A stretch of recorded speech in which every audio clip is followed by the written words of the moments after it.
vu son travail aussi bien en présentiel qu'ensuite, lorsque, comme tous, on a été confinés, que les écoles ont été fermées, et Adrien a fait un formidable travail avec l'Institut français au Qatar. Voilà. Donc, je suis curieuse et impatiente de le voir. Super, merci. Merci Sylvie. Merci beaucoup à l'association, en tout cas, de cette formation. Vous êtes la bienvenue. Merci à vous. Super. Très bien. Voilà. Est-ce que vous pensez qu'on est, on est au complet ou pas encore? Habib, on attend encore. Il y a encore 5 ou 6. D'accord. Il y a Diana et Diana Abdelmalak et Laila Saïd aussi. Diana, Bonjour, il y a Fatim. Il y a Fatma Fnesh. Fatma, elle est là. Oui. Fatima Fnesh, elle est là. Diana, elle va être en retard pour pour 10 minutes, je pense. On va commencer bientôt. Oui. Madame Saloum, on attend. Moi, je suis prête. Oui. Vous me donnez la parole? Allez-y, allez-y. Les autres nous rejoignent après, pas grave. Bien, avant de commencer, je vous demande de bien vouloir, s'il vous plaît, couper vos micros, n'est-ce pas? Et ensuite, quand viendra votre tour, vous les remettrez en marche. Monsieur Payet tient absolument à ce que cet atelier soit interactif, donc il va certainement vous poser des questions, vous demander d'intervenir. Bien, moi je serai très brève, très brève. Il faut que la formation prenne tout le temps qu'il lui faut. Donc, je vous souhaite la bienvenue à tous, à toutes. Et nous sommes bien sûr à la LEF particulièrement heureux de vous voir aussi nombreux. Et nous sommes aussi très heureux d'accueillir Madame Lamy, attachée de coopération pour le français, qui a tenu absolument à participer à cette formation.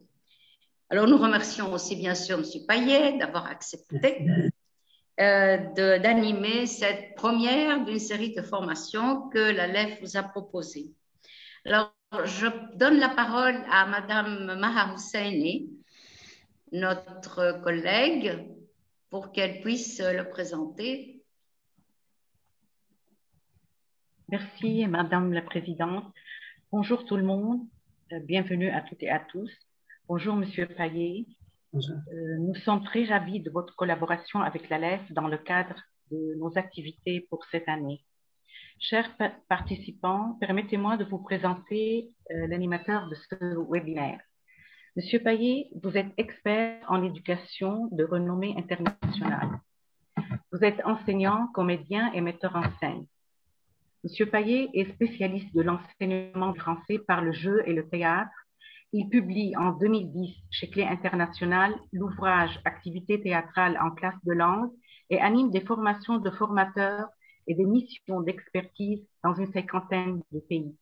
Il développe de nombreuses formations sur les techniques d'enseignement à distance pour motiver et dynamiser les classes virtuelles. Il est co-auteur de plusieurs méthodes pour enfants et adolescents ainsi que de préparation au DELF. Il est également rédacteur permanent de la revue Le Français dans le monde depuis sa 400e édition. Merci. La parole est à Madame Sophie. Merci. Moi, je souhaite à tout le monde un excellent travail. Et nous passons donc la parole à M. Payet. Merci beaucoup. Et s'il vous plaît, il y a certaines personnes, excusez-moi une minute, il y a certaines personnes qui n'ont pas coupé leur micro, si vous voulez bien vérifier. Merci, M. Payet. Merci à vous. Merci encore une fois, un grand merci à l'association pour son invitation, un grand merci à Sylvie Lamy pour sa présence et son appui. Vraiment, c'est un grand plaisir pour moi de revenir, même si on est à distance, je dis revenir parce qu'on est ensemble au Liban pour cette formation. Alors, voilà, comme effectivement on le disait tout à l'heure, le but c'est que ça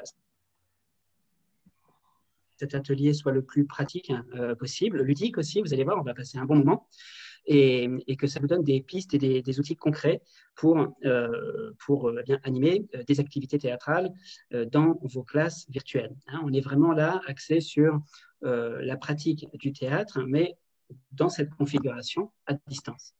Bien sûr, beaucoup de choses pourront être également utilisables en présentiel dès lors que nous pourrons revenir dans nos salles de classe. Nous aborderons une partie sur les activités ponctuelles que l'on peut mettre en place dans une classe virtuelle de manière ponctuelle, comment est-ce qu'on va pouvoir le mettre en place. Et puis également un projet, puisqu'il y a un projet fort organisé par l'association de concours de festivals de théâtre en ligne. Donc on va vraiment parler de la mise en scène et comment est-ce qu'on peut mettre en scène une pièce de théâtre à distance. Voilà, ça peut déjà le théâtre en général, ça fait un peu peur. Quand on dit on va faire du théâtre, ça fait peur. Et là, faire du théâtre à distance, ça rajoute une couche encore supplémentaire. Alors on va essayer de dédramatiser un peu tout ça et se rendre compte qu'en fait, il y a déjà pas mal de choses qui sont possibles. Okay, donc évidemment, c'est beaucoup plus aisé et naturel de jouer au théâtre dans une salle, en étant ensemble, en ayant ce contact, hein, le corps étant au cœur de l'art théâtral. Évidemment, on va beaucoup mieux travailler en présentiel. Mais ce que j'aimerais ici vous montrer, c'est différentes activités et possibilités, toutefois possibles à distance. Voilà. Donc, effectivement, à plusieurs reprises, je vous demanderai d'activer vos micros et puis de jouer, hein, puisqu'on va avoir ensemble un certain nombre de jeux et d'activités. Voilà, donc de jouer le jeu, comme on dit.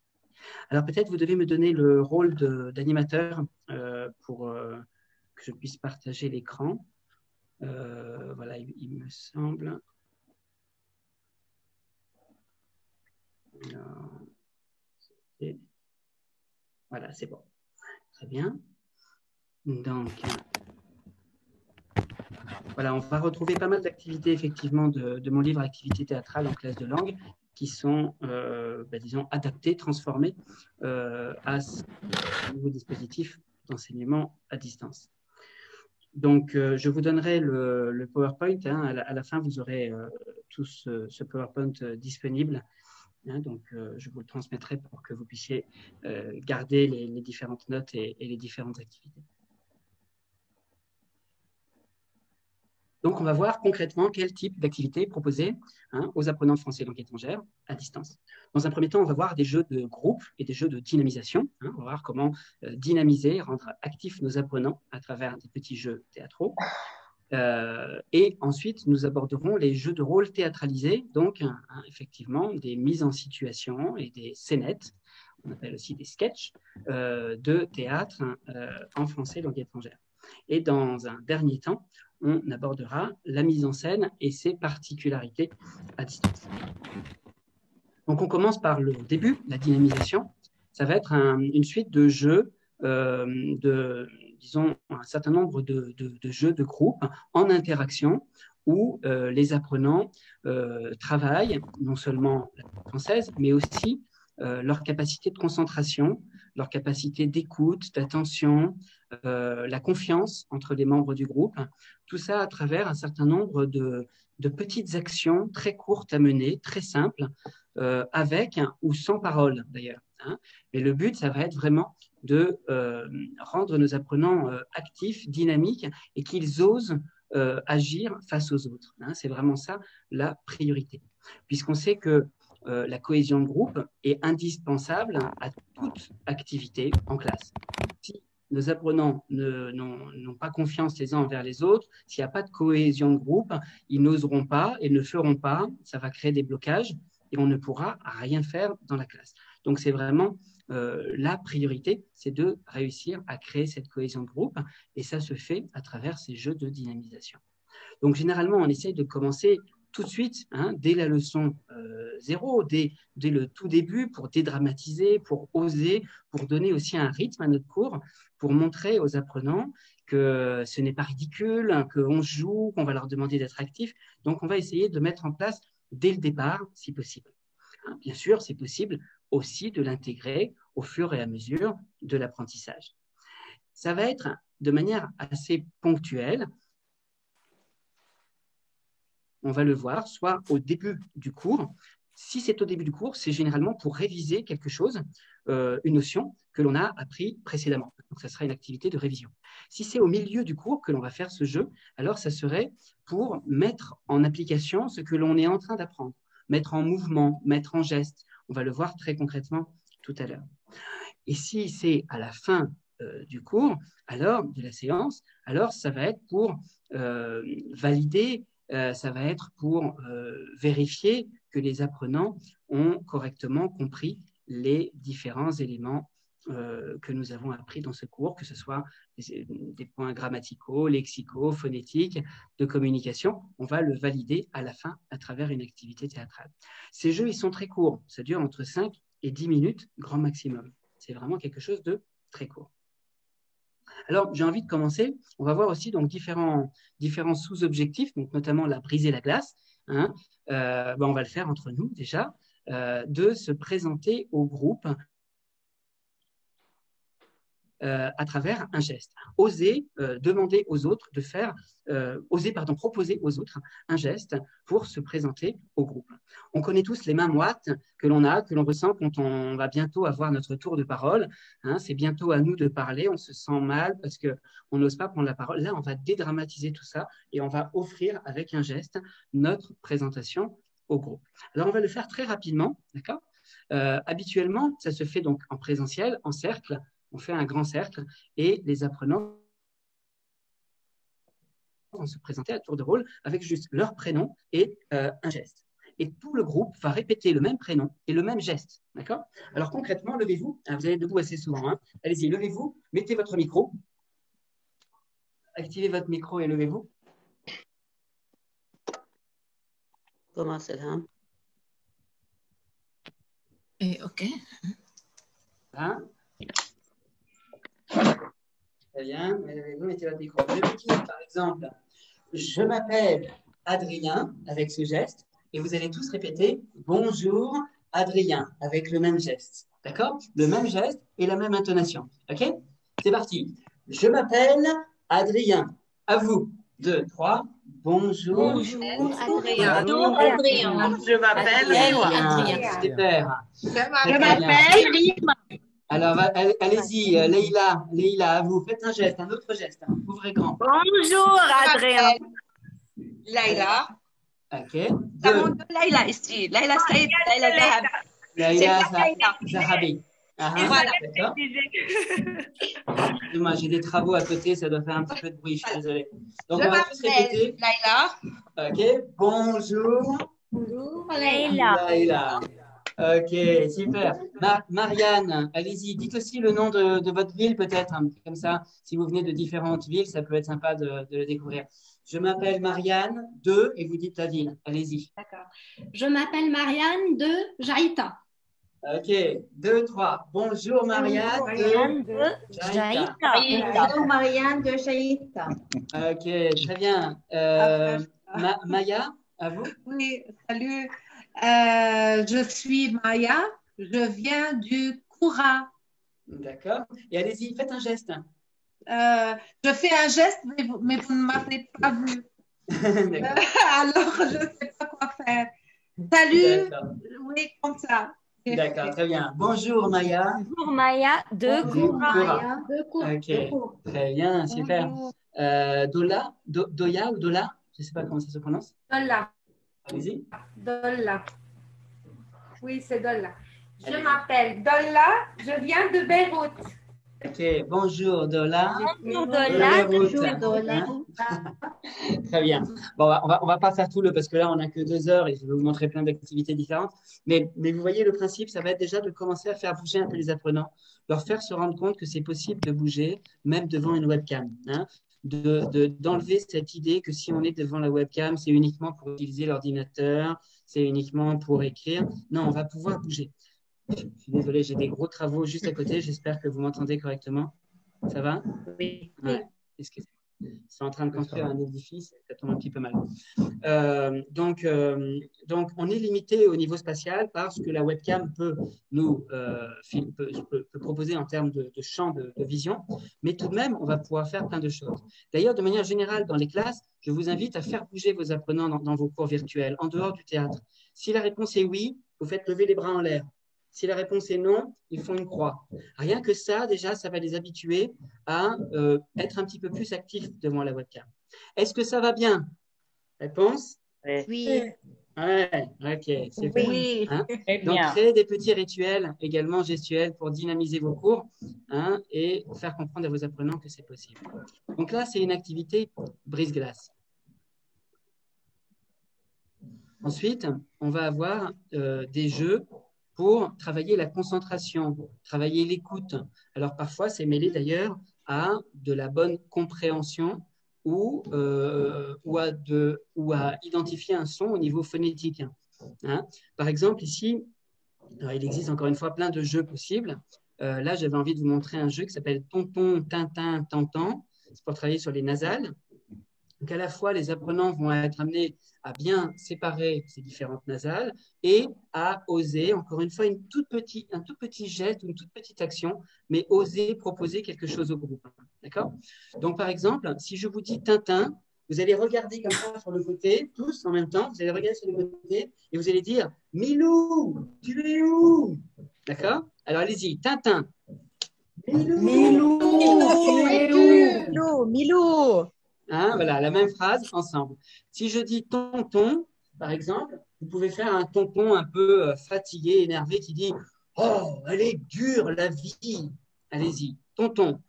Oh, elle est dure la vie. D'accord, hein, très bien.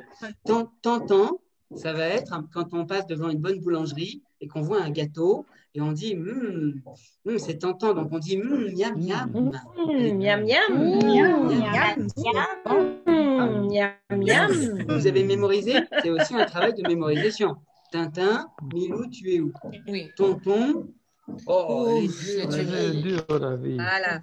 Tonton, miam miam. Miam Et après, miam. on va faire des noms nasales. Par exemple, Tata ou Toto. Hein. Donc, par exemple, Toto, il va dire, et on va faire tout ça debout encore une fois, Toto, il va dire, c'est pas ma faute. Hein, comme les blagues à Toto. C'est pas ma faute. Allez-y, Toto. C'est pas ma faute. C'est pas ma faute. Voilà. Et Tata, généralement, je fais avec des mots débutants. Donc, du coup, elle dit « Oh, bonjour, comment allez-vous ?» pour rencontrer quelqu'un. « Oh, bonjour, comment allez-vous ?» D'accord? Oh, bonjour, comment allez-vous? Okay. Alors, allez-y, c'est parti. Mettez-vous debout. Debout. Allez-y. On fait du sport avec un peu de sport. Oui, hein. Allez, c'est parti. Mettez bien vos micros. May, Faten, Dola. Allez-y, mettez votre micro. Ryan, Lynn, Sophie. Mettez vos micros, comme ça on vous entend. Très bien. Donc maintenant, je vais dire les sons et vous allez faire les actions, d'accord? Alors attention, c'est parti. Tonton.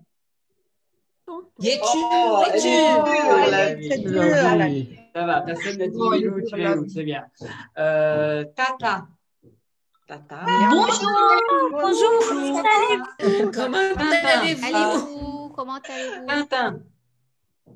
Milou. Toto. Toto. C'est pas ma faute.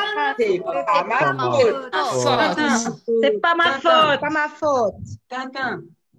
Milou, où es-tu? Voilà. Hein, et donc, comme ça.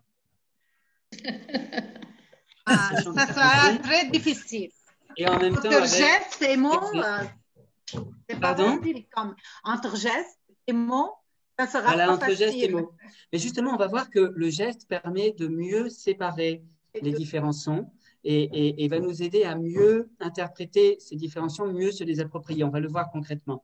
Mais effectivement, le but, c'est d'arriver à associer gestes et paroles hein, dans ce cas de pratique-là. C'est oser donner un petit peu plus. La parole va aussi favoriser, comment dire, va débloquer parfois l'apprenant. Parce qu'un apprenant qui est bloqué, il est bloqué corporellement, il sait qu'il doit répondre, mais il n'ose pas répondre et il se bloque. Hein, alors que la parole, le geste va l'aider à sortir la parole. Hein, il va y avoir un déblocage à travers le jeu et à travers le geste. Oh, je suis vraiment désolé, j'étais en silence toute la journée.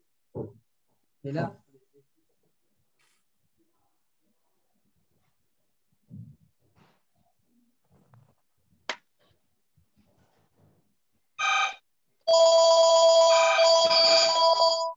J'espère que ça va aller un peu mieux. Donc, Attention, il y a quelqu'un qui a un téléphone qui sonne. Ouais. Il n'y a personne qui répond. Et Gaston, il y a le téléphone qui sonne. Hein, qui sonne, mais il n'y a jamais personne qui répond. Allez, on continue. Alors justement, je voulais aller un petit peu avec vous à la phonétique, parce que les jeux de dynamisation sont aussi des jeux qui nous permettent, donc on a commencé à le voir, mais qui sont assez propices au travail autour de la phonétique par le corps. Hein.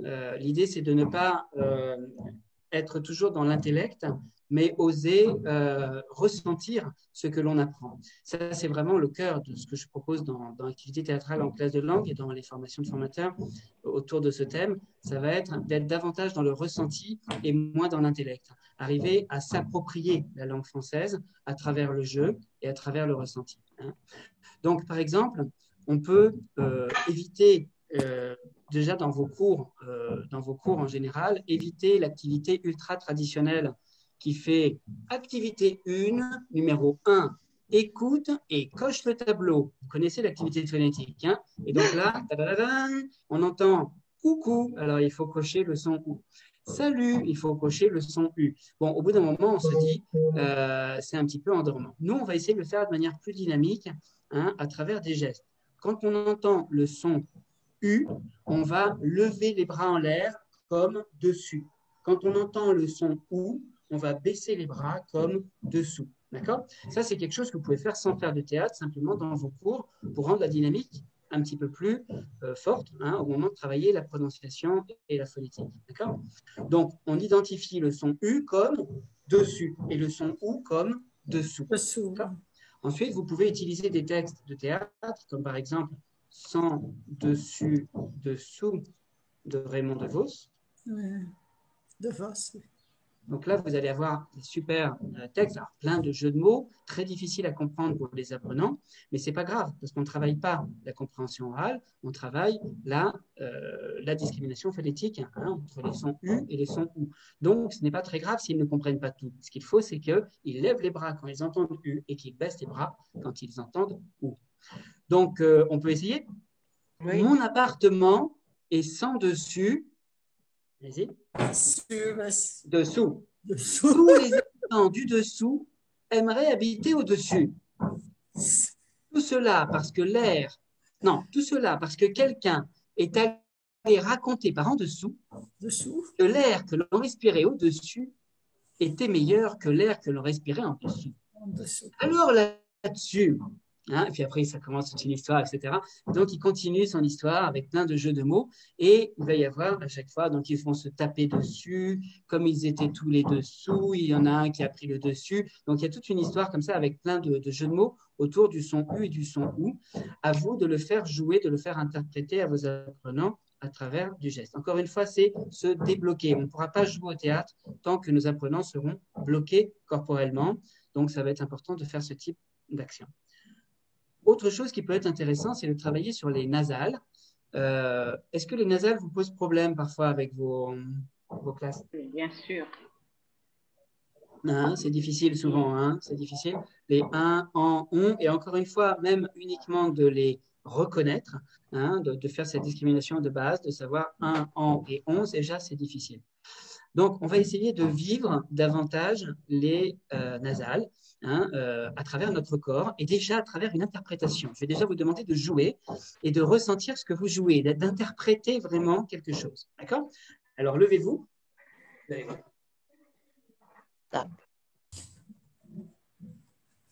Bon. Alors, c'est parti. On va interpréter un adolescent qui est très fatigué. Donc, vous allez vraiment baisser les épaules. Vous êtes épuisé. Mettez-vous debout si possible, mais vraiment épuisé. Vous baissez les épaules et l'adolescent, il râle. Il n'en peut plus, il râle. Et il dit « Oh !» Allez-y, râlez. Oh, travaillez un petit peu. Allez, répondez. Arrête avec ton téléphone, là. Travaille. D'accord. Donc là, on est dans le ressenti du son en. Maintenant, on va essayer de ressentir le son un, comme le parrain qui se fâche, hein, et qui se met en colère. Donc, le son 1, ça va être un. Quelqu'un qui se fâche. Allez-y. Un. On va essayer de faire le dialogue entre le son 1 et le son en. Donc, le son 1 va se fâcher, il va dire un. Très bien. Après, on se met de profil et on va faire l'adolescent qui répond. Et le parent. L'adolescent. Donc, vous voyez là, on est en train de vivre deux sons à travers l'émotion qu'on y met, à travers l'engagement, à travers le corps. On arrive à différencier le son 1 du son en parce que on l'a vécu corporellement. Ce n'est plus des sons abstraits que l'on entend et que l'on cherche à reproduire, sinon quelque chose que l'on vit à travers le corps, à travers le théâtre. Hein. Après, on peut dire le son on, ça peut être plus amoureux, allez-y, plus tendre. Et du coup, vous allez essayer de séparer en un avec des mots, par exemple, Constantin. Constantin, essayez. Comment on va faire? Constantin.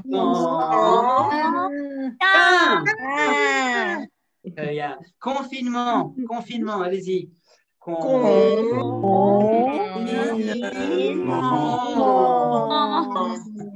voyez, quand on se met à vivre les sons, les mots, ça prend tout d'un coup une autre valeur et on a une autre, on appréhende différemment la langue étrangère. D'ailleurs, elle devient beaucoup moins étrangère.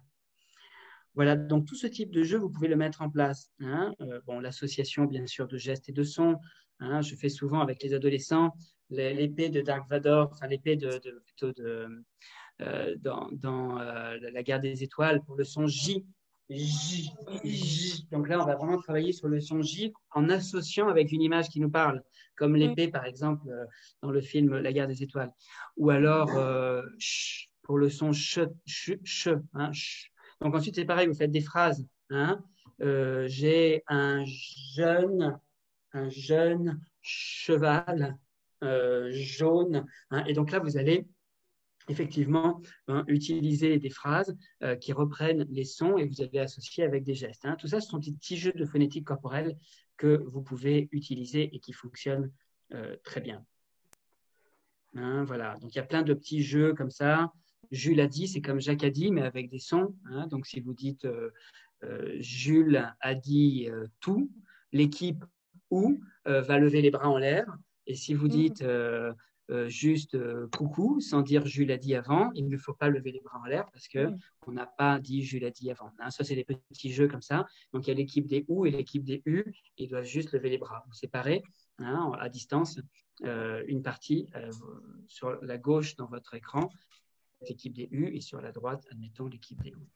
Voilà, donc des petits jeux comme ça, vous en retrouvez plusieurs dans mon livre. Et ils sont, on le voit, parce qu'on le fait complètement possible à distance également. Voilà. Alors ensuite, on va avoir des jeux plus en lien vraiment avec, encore une fois, avec la langue, avec les contenus lexicaux ou grammaticaux. On va réussir à travailler autour de ce qu'on appelle la mémoire corporelle, c'est-à-dire notre corps nous aide à nous souvenir de beaucoup de choses. Ça serait dommage de ne pas utiliser cette mémoire très puissante qu'est la mémoire corporelle. Et on peut donc, et on le fait souvent en atelier théâtre, faire des activités comme par exemple les statuts personnages. Ça, c'est un grand classique des activités théâtrales. Les apprenants marchent dans l'aire de jeu et on leur dit un mot. Ils doivent se mettre en statue qui représente ce mot. Donc, levez-vous une seconde, par exemple. Alors, nous, on ne peut pas marcher, vous voyez, parce que sinon, on peut rester, on peut être un peu en mouvement, mais on va rester toujours devant la webcam.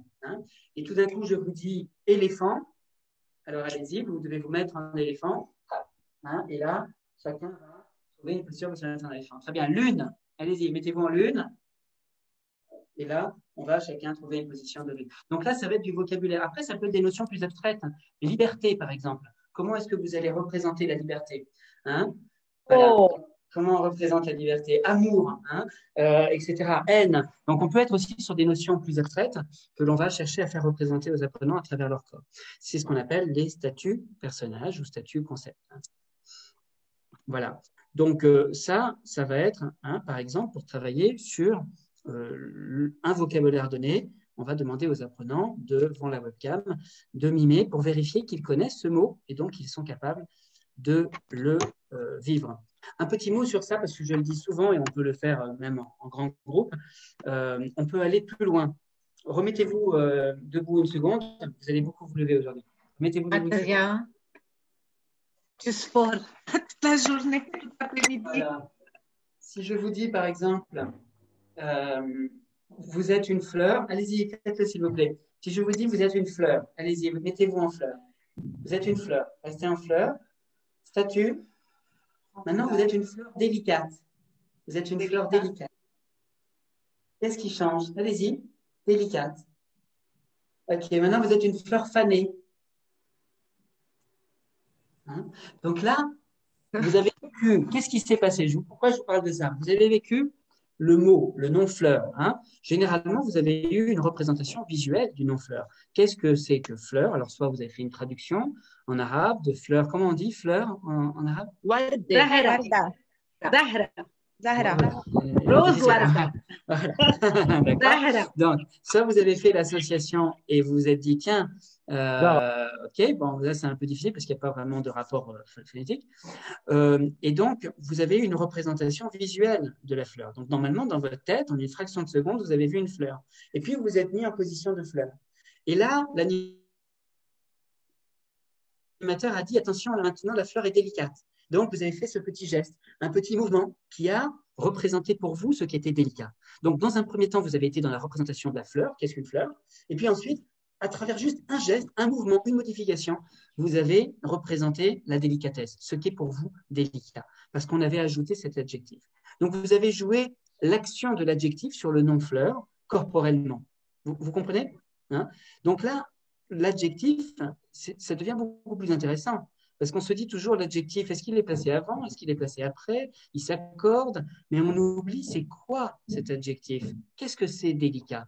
Qu'est-ce que c'est fané? Qu'est-ce que c'est? Donc, c'est à travers le corps et le jeu qu'on peut découvrir qu'est-ce que ça représente pour nous, cet adjectif.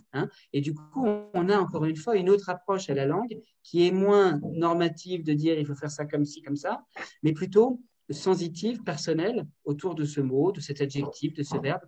Et donc, on va s'approprier davantage le langage. Ça va? Je ne vous ai pas perdu? Non, du tout. Ça va. C'est intéressant. Très intéressant. Très bien. Ok, super. Alors, on continue. Si vous permettez, ce qui est intéressant, en fait, l'enchaînement que vous avez fait avec les adjectifs. Joli. Tout à fait. Pour dépasser simplement le vocabulaire, mais aller jusqu'à beaucoup d'aventures aujourd'hui. Je m'étouffe. Pardon, excusez-moi. Effectivement, d'arriver à dépasser la pure activité de vocabulaire et d'aller jusqu'à la construction de la phrase. On va le voir d'ailleurs, il y a des jeux qui nous permettent aussi de travailler sur la syntaxe. Et c'est aussi possible de travailler la syntaxe à travers le corps. Alors, parfois, je vais vous montrer des petites vidéos parce que c'est quand même pas toujours facile de montrer à distance ce que ça donne. Donc, j'ai repris un petit peu sur mon compte Facebook. Souvent, quand je tournais faire des formations, je faisais des petites vidéos et puis ça me permet ensuite dans les ateliers de montrer. Ça, c'était en Suède, il me semble. C'est parti. C'est une activité où on se retrouve. Alors, je vous la montre parce que celle-ci à distance, elle n'est pas possible. Mais on peut faire les lettres de l'alphabet à plusieurs et préparer à l'avance la combinaison de plusieurs lettres de l'alphabet pour construire un mot. Donc là, on travaille sur l'orthographe. Là, ils vont nous présenter, par exemple, un mot. Et ensuite, le public qui regarde ces différentes lettres les unes après les autres doit trouver le plus rapidement le mot. Donc, Y. A. O. U. Ça, je peux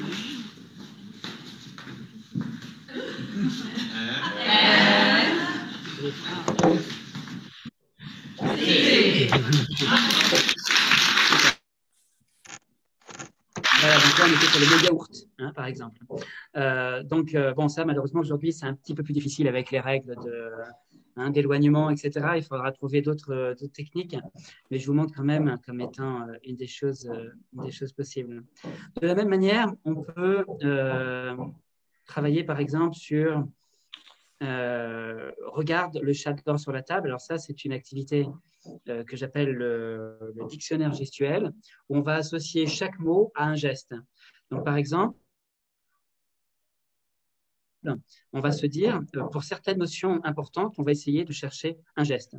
Alors, si on dit, par exemple, regarde, quel serait le geste entre nous dans la classe pour représenter le mot regarde? Allez-y, faites des propositions. Qu'est-ce qu'on pourrait faire? Ouvrez les yeux.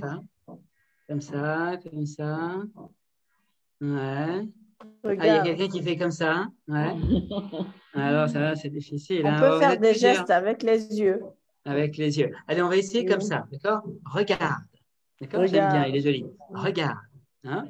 Après, on va dire le chat. Alors, bien sûr, on pourrait faire le chat ensemble. Mais moi, j'aimerais bien séparer le et la et les, par exemple, pour séparer masculin, féminin, pluriel. Donc, je me dis, tiens, ça serait sympa d'avoir un geste qui représente le. Comment est-ce qu'on pourrait faire le? Alors, allez-y. Ouais, pas mal. On pourrait avoir le L. Et puis ensuite, alors, je suis d'accord, c'est caricatural. La caricature, disons, va être limitée, bien sûr, et le stéréotype est à éviter, évidemment, de manière générale dans la société et en cours. Mais là, on pourrait utiliser un stéréotype masculin ou un stéréotype féminin pour justement faire un raccourci beaucoup trop court, mais direct vers ça, c'est un article masculin ou féminin. Donc, par exemple, elle, et qu'est-ce qui pourrait représenter le masculin? Qu'est-ce qu'on pourrait faire? Les moustaches, par exemple. Moustaches, ou barbe, par exemple. D'accord? Une fois au Kenya, ils m'ont fait les muscles, là, comme ça. Je trouvais ça rigolo. Moi, je ne suis pas très, très musclé. Alors, on peut faire comme ça, puisque c'est caricatural. On peut faire barbe ou moustache, alors? Barbe? Comme ça. Avec le bouc? OK, très bien. Donc, ça fait, regarde le chat. Comment est-ce qu'on dirait chat? Ça, c'est un peu lapin, je trouve. Ah, ça, c'est pas mal, Diana. Le chat, là, avec les griffes. C'est joli, on voit les griffes. Chat. OK? Très bien, ça marche bien devant la caméra, comme ça. OK, donc regarde le chat. Dort. OK, bon, ça, c'est facile. Dort. Sur. Comment est-ce qu'on dirait sur? Avec la main. Avec la main. Et ouais, c'est pas mal, Antonella. Antonella, c'est bien, on va poser dessus. Comme ça, on a sur et sous, d'accord? À côté, on va utiliser, pour tous ces éléments-là, on va utiliser encore une fois des gestes. OK, donc sur, là, alors si le, c'était barbe, là, comment est-ce qu'on est tout autant... Les boucles d'oreilles. Les boucles d'oreilles. Des longs cheveux, pourquoi pas? Ça peut être les boucles d'oreilles. Parfois, les boucles d'oreilles. Etc., etc. Allez, on va faire quoi? On va faire comme ça?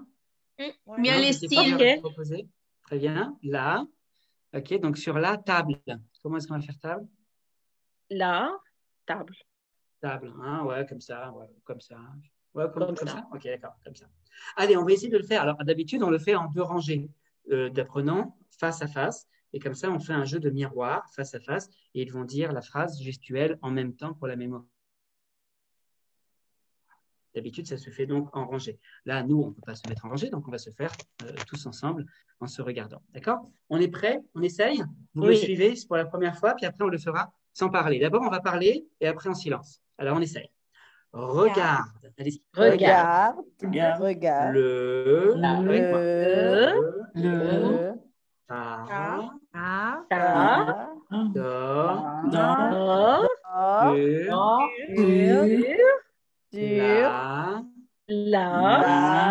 Table.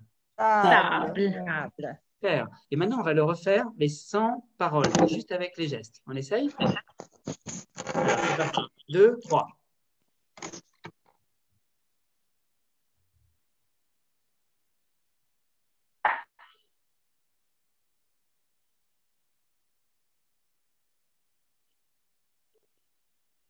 Très bien. Et donc, on a tous su dans la tête les mots de la phrase et l'ordre des mots qui structuraient cette phrase. D'accord? C'est vrai. Donc, encore une fois, on a vécu cette phrase grâce aux gestes. Alors, le but, c'est pas de savoir dire « regarde le chat dort sur la table ». en geste, ça ne servira à rien en soi, mais c'est d'arriver à représenter comme ça une structure et aussi de fixer certaines choses. Donc maintenant, en cours, quand je dirais attention, c'est féminin ou attention, c'est masculin, j'aurai un code qui aura été créé en classe avec mes apprenants. Et donc, ce code va me servir puisqu'ils ne peuvent que l'accepter parce que ça vient d'eux. Ce n'est pas un code donné par le professeur, l'auteur du manuel, etc. Sinon, quelque chose qu'on a vécu en classe. Donc, si je fais ça, tout le monde sait que c'est masculin. D'accord, hein? Et donc, ça me permet effectivement, ou ça, tout le monde sait que c'est sur et ça, sous, parce qu'on l'a vécu ensemble. Je pose souvent la question aux enseignants que je forme dans les différents pays. Toujours, je pose cette question, de quoi vous vous souvenez de ce que vous avez appris à l'école? Ben, on ne va jamais oublier ce qu'on a fait maintenant. C'est gentil. C'est inoubliable. Mais de quoi on se souvient? Des contenus, par exemple. Essayez de vous rappeler des contenus de vos cours de maths, vos cours de sciences, vos cours d'histoire, vos cours de français, d'anglais à l'école, au collège, au lycée. De quoi on se rappelle aujourd'hui? Moi, je me rappelle des choses peut-être visuelles, par exemple, surtout dans les cours de sciences, quand on allait au laboratoire et qu'on voyait les expériences scientifiques qui se font, par exemple. Donc, tout ce qui est visuel, le film qu'on a vu ou bien… Très bien. Parce que c'est ce qui me… Tu as sans doute un profil plus visuel, tout à fait, mais c'est aussi parce que ça t'a marqué et que tu l'as vécu à ce moment-là. En fait, on se rappelle de tout ce qu'on a vécu. Moi, je me rappelle des pièces de théâtre parce que j'étais déjà passionné de théâtre. Je me rappelle des petites poésies qu'on récitait. Je me rappelle des exposés. Parce que ça m'avait marqué, parce que c'est dans mon côté théâtre, ça me plaisait et ça m'avait marqué. Mais je me rappelle aussi des choses horribles, des choses qui m'avaient dramatiques, les dictées où j'avais moins 40. Je me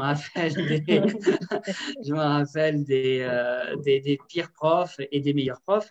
En fait, finalement, de ce qui m'a touché, de ce qui m'a marqué. Donc, pour ça, c'est finalement ce que j'ai vécu. Donc, plus on est dans le vécu, plus on intègre du vécu dans l'enseignement, apprentissage, plus nos apprenants vont retenir à long terme ce qu'on leur enseigne.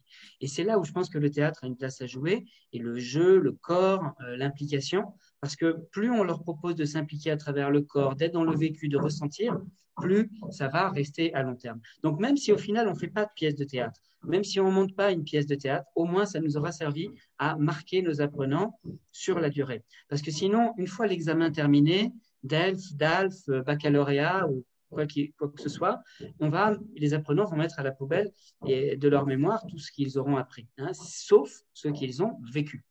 Donc, essayons d'être au maximum dans ce vécu. Voilà. Alors, j'avance parce qu'il y a beaucoup de choses. Pour la grammaire, on a cette activité du compositeur. Alors, je vous montre ici une petite vidéo. Excusez-moi. Alors, on peut le faire à distance. Là, je vais vous montrer le format en présence. Il y a une petite adaptation à faire pour que ce soit possible à distance. Ensuite, on peut travailler sur un certain nombre de choses qui peuvent être intéressantes. Par exemple, la négation. Ça peut être intéressant d'avoir le ne et le pas, par exemple, qui encerclent le verbe qui est toujours… C'est simplement se rendre compte, les apprenants, de construire des wagons. C'était pas du tout ça que je voulais faire.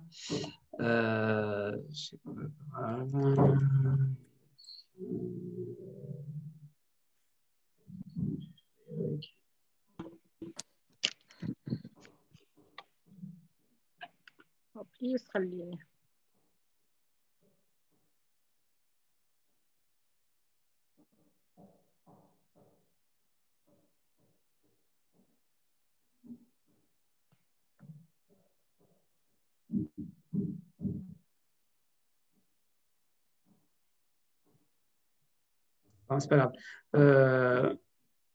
Ici. Ce sera plus simple comme ça. Bonjour, je m'appelle Hélène. Merci. Hélène. Merci. Hélène m'appelle Hélène. Merci. Bonjour, Hélène m'appelle. Merci. Alors, ce qui ne veut pas dire grand-chose, on est d'accord. Donc, en fait, le but là, de cette activité, excusez-moi, ça va être de construire l'ordre des mots dans la phrase. Un apprenant va se positionner comme ceci et un autre, lui faisant face, va taper sur différentes parties du corps pour construire la phrase. Quand il tape ici, il va dire « je ». Quand il tape ici, l'apprenant va dire quand il tape ici, admettons, on va prendre un autre exemple. On va prendre la négation, d'accord? Ici, l'apprenant va dire « je ». Quand on tape sur son épaule, il va dire « ne ». Quand on tape sur sa tête, il va toujours dire le verbe. L'élément central, ce sera toujours la tête. Donc, je, ne. Quand on va taper ici, il va dire veux. Quand on va taper ici, il va dire pas.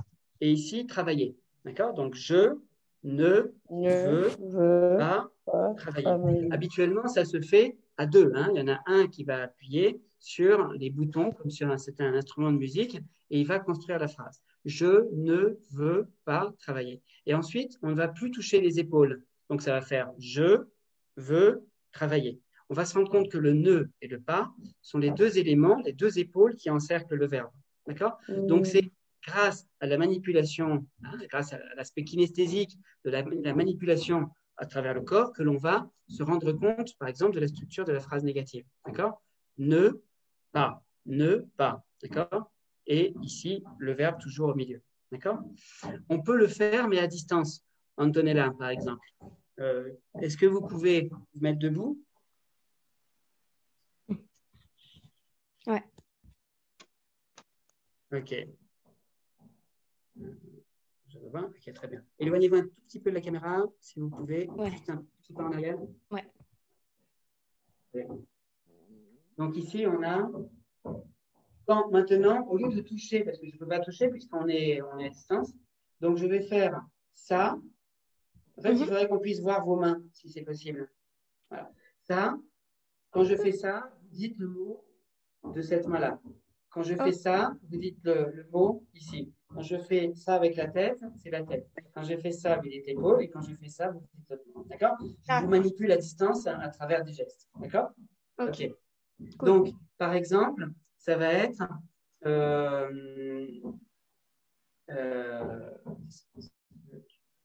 est-ce que, c'est avec cette main, est-ce que tu aimes le jazz? D'accord? Okay. Alors vas-y, on va le faire dans l'ordre.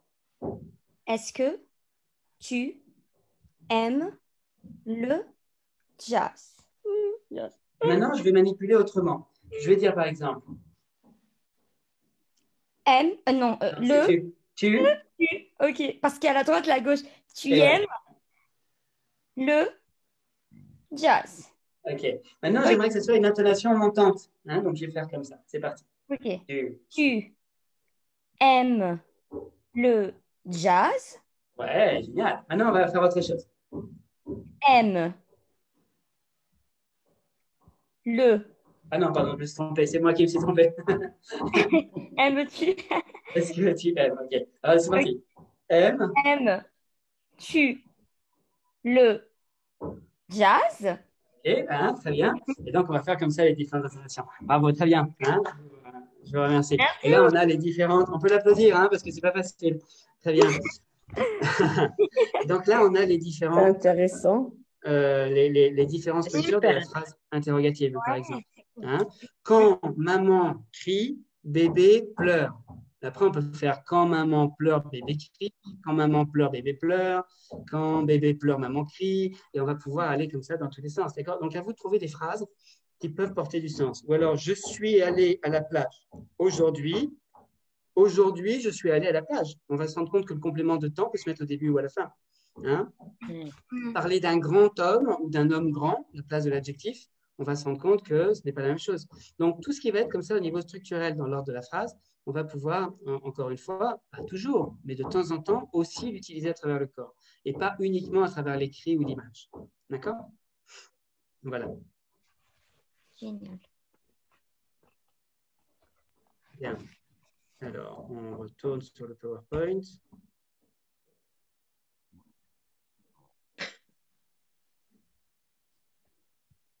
Voilà.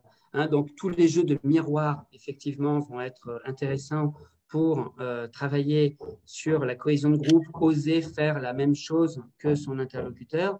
Hein, donc là, c'est des jeux de miroir, on en a déjà fait plusieurs avec « je m'appelle » et tout le monde répète avec le même geste, la même intonation. Ça va effectivement créer une cohésion de groupe. Impulser la prise de parole en français. Donc, on va pouvoir débloquer les apprenants face à la prise de parole, dédramatiser l'apprentissage d'une manière plus ludique. Hein, donc là, quand on est en présentiel, je veux quand même en parler un petit peu. On peut, par exemple, utiliser ce jeu qui s'appelle « Moi, je suis », qu'on appelle souvent dans les ateliers théâtre le tableau humain. Moi, je suis un arbre. Alors, celui qui a une idée, vient se mettre à côté de moi. Moi, je suis un oiseau. Très bien. Je suis un éclair. Je suis une pierre. Une pierre et une écureuil. Un écureuil. Je suis un papillon. 4 ou 5. Un nuage. Ok. 4 ou 5. Hein. On peut en faire un peu plus. 4 ou 5. Et directement, on revient à notre place. Il y a plein de choses. Donc, c'était juste un petit extrait en formation, ça c'était au Mexique. Donc, en fait, cette activité, donc comme vous voyez, on est tous en cercle. Quelqu'un va venir au centre et va dire « moi je suis » et un mot. Habituellement, ce mot, le premier mot, on lui a donné sur un petit papier. D'accord ? Donc, il sait déjà qu'est-ce qu'il doit être s'il veut commencer le jeu. Ce qui nous permet à nous, en tant que professeurs, de bien... garder le contrôle des champs lexicaux que nous allons travailler, hein, puisqu'on a déjà donné le premier mot. Ensuite, tous les autres apprenants vont proposer des mots autour de ce mot central.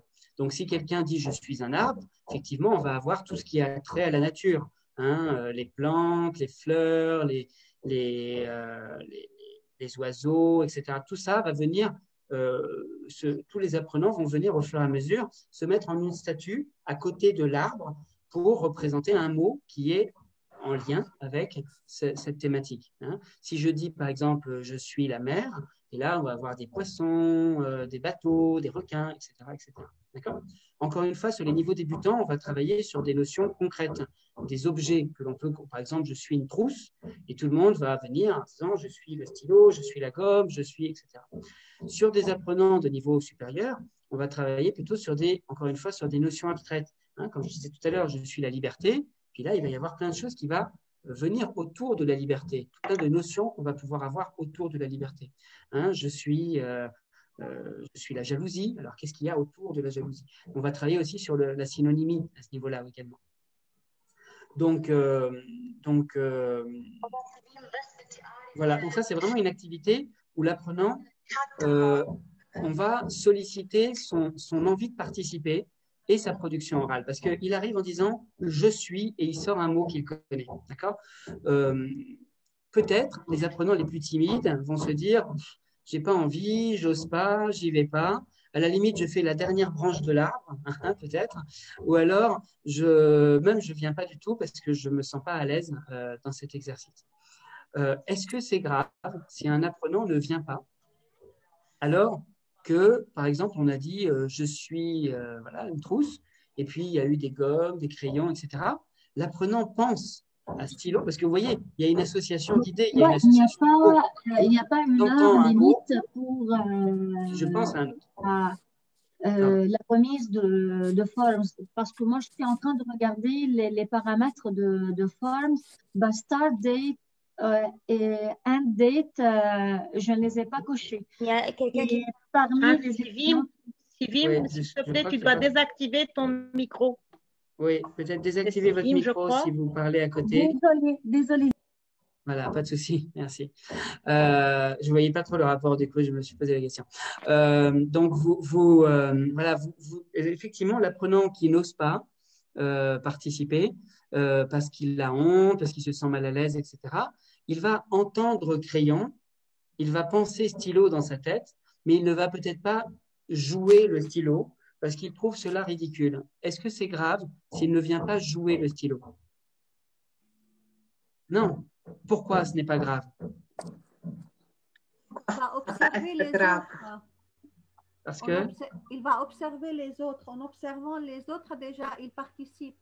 Exactement. Hein. En observant, déjà, il apprend et il a fait cette association. Il a entendu le mot gomme, feutre, crayon. Il a pensé à stylo, mais il n'est pas encore prêt aujourd'hui à venir au centre et à jouer le stylo. Parce que la cohésion de groupe n'est peut-être pas suffisante, parce que ce n'est pas encore son moment à lui. Et ça vaut pour toute activité. Ce n'est pas parce qu'il ne participe pas aujourd'hui qu'il n'apprend pas ou que ça ne le marque pas. Hein. Moi, je suis papa de 2 enfants. J'ai un petit garçon, maintenant il a 8 ans, mais quand il était petit, qui rentrait à l'école, c'était vraiment difficile parce qu'il ne participait pas à l'école, dans les activités, etc. Et un jour, il est revenu à la maison en me disant, papa, on a fait la météo. Alors, c'était un jeu qu'ils avaient fait en extrascolaire. On a fait la météo. Et je dis, ah, c'est bien, c'est quoi la météo? Et alors, il commence à me faire, on a fait la pluie. Alors, il fait ding, ding, ding, ding, ding, ding, ding, ding, ding, ding. On a fait l'éclair. Alors, il va partout dans le salon en courant d'un endroit à l'autre. On a fait l'orage. Il fait l'explosion, etc. Et donc, moi, j'étais tout content. Je lui dis, mais c'est génial, super. Alors, tu as participé, tu as aimé. Pour une fois, en plus, des activités théâtrales. Alors, j'étais tout content que ça lui ait plu. Et là, il m'a dit, ah non, moi, j'étais sur les genoux de la maîtresse. Ah non, moi, j'étais sur les genoux de la maîtresse. Donc, en fait, lui, il était resté assis sur les genoux de la maîtresse, mais il avait vécu complètement ce qui s'était passé dans la classe. Parce que même si aujourd'hui, ce n'était pas son moment pour participer, il était plus à l'aise à la maison à le faire avec papa qu'à l'école à le faire avec les autres. Mais ça n'empêche qu'il avait vécu à 300% l'activité dans la manière qu'il me le présentait. C'était évident. Hein. Donc, encore une fois, nos apprenants qui ne participent pas, qui sont au fond, on a l'impression qu'ils ne font rien. En fait, si on change, si on propose des activités différentes, dynamiques, ludiques, ils vont écarquiller les yeux et ils vont vivre l'activité, même si ils ne la pratiquent pas eux-mêmes. Hein. Voilà. Et bien sûr, un jour, on essaiera de faire en sorte qu'ils la pratiquent. Voilà pour la petite anecdote.